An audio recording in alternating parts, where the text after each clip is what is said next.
Now, if you're watching this video, you're probably like me and you're a fan of speedruns.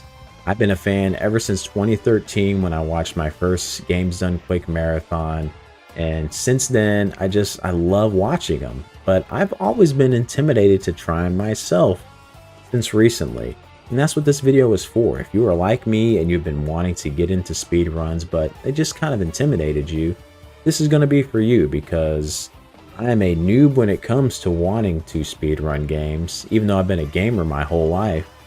But I'm getting close to 40 and my skills aren't really there like they used to be, and my memory is pretty much shot. And those are things you need for speedruns. But there is hope for us yet, folks, and that's again what this video is for. I'm going to put you on a path here with 4 games that I think anyone can really dive into. This is a place where you can start playing and kind of graduate to with the 4th game and really develop your skills as a speedrunner if you're wanting to jump into it. So we're not going to ramble on too long.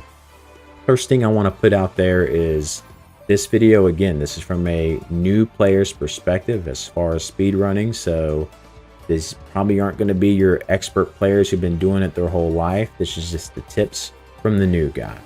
Secondly, if there's a game you just want to play and you want to speedrun, go for it. Have all the power to you. Go to speedruns.com. That's my main source of information here. Look up your game, and there will be a list of resources and guides that other players have put together for you in order for you to go and play through the game. Watch a YouTube video on it. This is mainly just the beginner steps that were very helpful for me. I wish I had someone who could have laid this out for me because it would have been awesome. But these is beginner friendly stuff for anyone. Anyone can play these games and set a time for it, and that's the purpose of the video. Now, the first thing I want to say is before we get into these full game runs, you also can submit segmented runs or level-based speed runs on speedruns.com. If you look at a game like Division 2, it's broken down into the levels, so you don't have to dedicate an hour and a half, 2 hours to playing the full game. It's just 5 minutes for one level and just kind of perfect that level and submit that time. And there are many games that are broken up to something along this format that you can work on if you're not interested in a full-length game. But this list is dedicated on full-length games. So the first game I want to talk about here is Gone Home, and you can play this on the PC, you can play it on Xbox, PS4, many different ways to play it. The main version people play is on the PC though, because it's really helpful for movement. So why are we starting here? Every run we're going to be talking about here is going to be under 30 minutes. This run is under 1 minute. It's a very quick speed run, and it's a speed run that focuses on movement. So as a speedrunner, that's a very important skill to have for any game, is trying to perfect the movement of the game, the quickest line from point A to point B. And that's the whole concept of Gone Home. It's a very short distance we have to walk through with a very minimal amount of clicks of items we have to pick up, but it's all about perfecting this very short run. And it's the very first baby step that's going to translate into something that's going to be longer as in our next game. But this is a very beginner friendly run. Like I said, under a minute, you're only walking a very short distance. It's all about perfecting your movement to make that walk as quickly as it can be. Even though my attempts tracker in my videos says it's in the 80s, that's just because I was new to trying to really figure out a live split timer.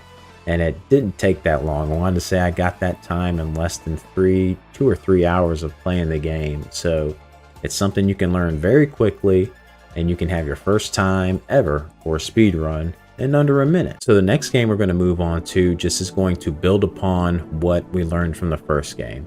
Second game is Resident Evil Dead Aim. And I know you might be thinking to yourself, Resident Evil games are full of backtracking and memorization and all that stuff. No. You have none of that really in this game. As you can see from the leaderboard here, it's another run that can be easily done under 30 minutes over time.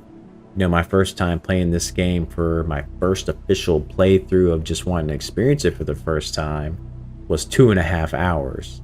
And 11 runs in, I already have a time that's in the 24-minute range. I haven't submitted it on the leaderboard because I know I can get even lower than that. And that's only 11 runs in. Because this run is just a longer version of Gone Home. It's just pretty much a walking simulator, but there's just more hurdles in place. Other than just an empty house that we were walking through in Gone Home, this is going to be a ship that actually has enemies on it. You're just trying to work your way around those enemies. You're dodging them, as in any other Resident Evil game. Not a whole lot of combat going on in this game, only in the boss fights. And there's not too many items we actually have to pick up. There is some minimal backtracking in it, but the way the level design is set up and how short and segmented it is to go back and forth between these areas, it is very easy to memorize it. So all we're really trying to do here in this game is clean up our movement, clean up our dodges against the enemies we're going against, and then clean up our shots against the bosses that we're actually facing. One of the good things with playing this on easy mode is we pretty much have all the weapons and ammo we need right from the start of the game. There's no need to pick up any other ammo or weapon until we find our Magnum. Then we're going to pick up our Magnum and a couple extra rounds of ammo to finish off the bosses as quick as possible with that gun. And that's pretty much it. That is the run. There's nothing else you really need to get except the key cards and stuff to open up the doors. The other good thing is there's not too much RNG in this game. There can be some times where certain zombies in certain hallways will be in one spot and they might be slightly off the next time you do a run. And there is one big RNG segment in it where you're opening up some military crates trying to find the next key card to progress the game. I think there's 6 to 8 crates in this room, and it's RNG in what crate it's going to be in. So that can be a run killer for some people. But other than that, that's pretty much the only thing we're having to worry about. So this is just that next step of progression to developing our skills so we can become better speedruns later on for games that are coming down the list. And the next game we're going to talk about is actually the first game I had ever tried speedrunning, and that is Strider on the NES. The main reason I tried this one out is because Games Done Quick actually had a great segment in 2018 during Awesome Games Done Quick. It's still up on YouTube, you can go watch it, where Darkman78 actually sat down with another runner, Jimmy Poppins, who had never touched the game, and gave him a walkthrough on how to do the speedrun of the game. So that encouraged me when I finally worked up the gusto to want to try to speedrun a game. Like, let it be this one. Let this be my first game that I'm trying to run. Because this is going to be, again, it's the next step we're building on. We've already worked on some movement and more movement with Resident Evil Dead Aim, just do a longer period of time. Then we're incorporating combat, though, in that one with a couple boss fights. Now we have our first skips that we're going to try to learn, our first zips. The good thing with Strider is these zips are fairly easy to execute. They're not very complicated like you see in some of games from the PS2 era and stuff like that. There's some very in-depth skips. Ocarina of Time has a ton of in-depth ones. But these are really simple zips that you can learn really quickly. They do a great tutorial in the video that I mentioned earlier from Awesome Games Done Quick.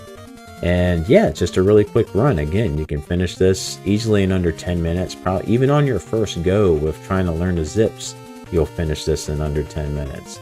And it'll just be this rewarding experience until you perfect the skips. That way you can just get your time lower and lower and lower. And again, with a lot of the games I'm mentioning, I'm not mentioning them so you can become #1 on the leaderboard for them. This is just to help develop us as speedrunners, just starting off small and working our way up. Hey, if you happen to crack the top 5 and fall in love with one of these games, that is awesome. But it's just about completing the run just at a good time as fast as we can, and then just practicing it just to develop our skills that can translate over to another game. That's like the main focus of it. But if you fall in love with Strider NES and want to get that top spot, go for it. But it's about learning these skips and how to execute them while in the middle of a speedrun. And it all builds up to our final game, our graduation piece here, which you might think could be a little bit intimidating, but it's not too bad, and that is Super Mario 64, the 16-star run. Again, another run that can be finished in 30 minutes or less. It's not really long, but this is the game that really brings all the pieces together. In the Mario run, you have to have great movement. You have to have good skill when it comes to doing certain movements and maneuvers in the game to collect certain stars. You have to remember the certain pathing to get to certain items in the game. And then you have the skips in the game as well, kind of that translated from Strider, where we started learning our first skips and zips. It builds up here to Mario 64. The reason I'm suggesting this one is because it's, even though it might seem intimidating because it's a Mario game, it's actually not that bad at all, especially the skips in the game.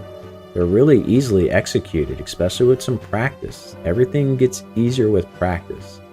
So if you're watching a tutorial and you play through the game your first time and it takes you an hour, don't just get discouraged, because after practice, you're going to be able to nail those skips and get them down quickly. And then it's all about just perfecting your movement and getting to the stars as quick as you can, because there's only 16 of them you got to get. So it's not too bad, and it's a quick run, and it's a big game that a lot of people play.